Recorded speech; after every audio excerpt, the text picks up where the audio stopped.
Inulan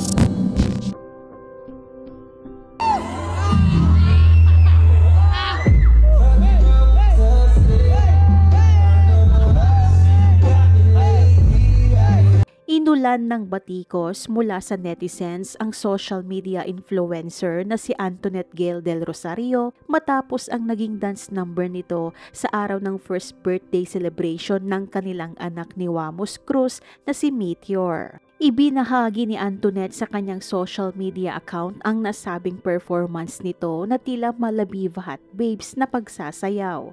Ginanap ang birthday ni Meteor sa Okada, Manila at ilan sa bisita ay ang kapwa nila vlogger na si Tony Fowler kasama ang Toro family. Maririnig sa video na tuwang-tuwa sa panonood sa mapang-akit na sayaw ni Antoinette ang mga bisita.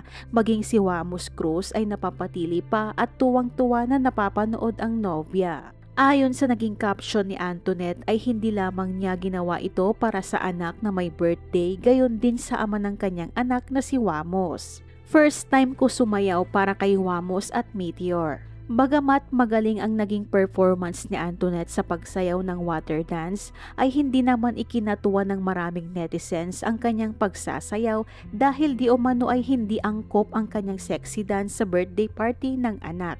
Narito ang mga naging reaction ng netizens. Children's party? Kids watching this, is it a good idea? Well, maybe for them but not for all. Some probably felt uncomfortable with that. Sorry to say but alam kong first time mo sumayaw sa stage at ayan yung pangarap mo. Pero hindi naman tama na sa birthday celeb ng anak mo yang ganyan. Hahaha, di mo pa inantay birthday mo te. Ginawang stag party may mga batang bisita tapos sasayawan ng pang-cabaret.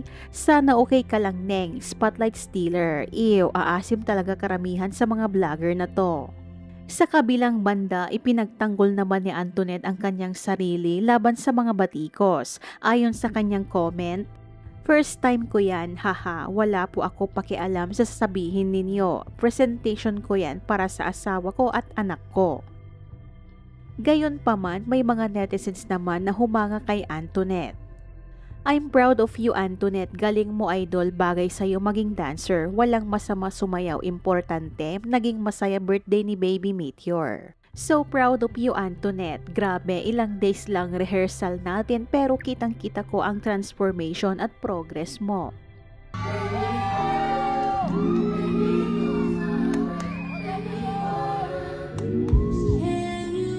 Ano naman ang masasabi mo dito? Ibahagi ang iyong komento.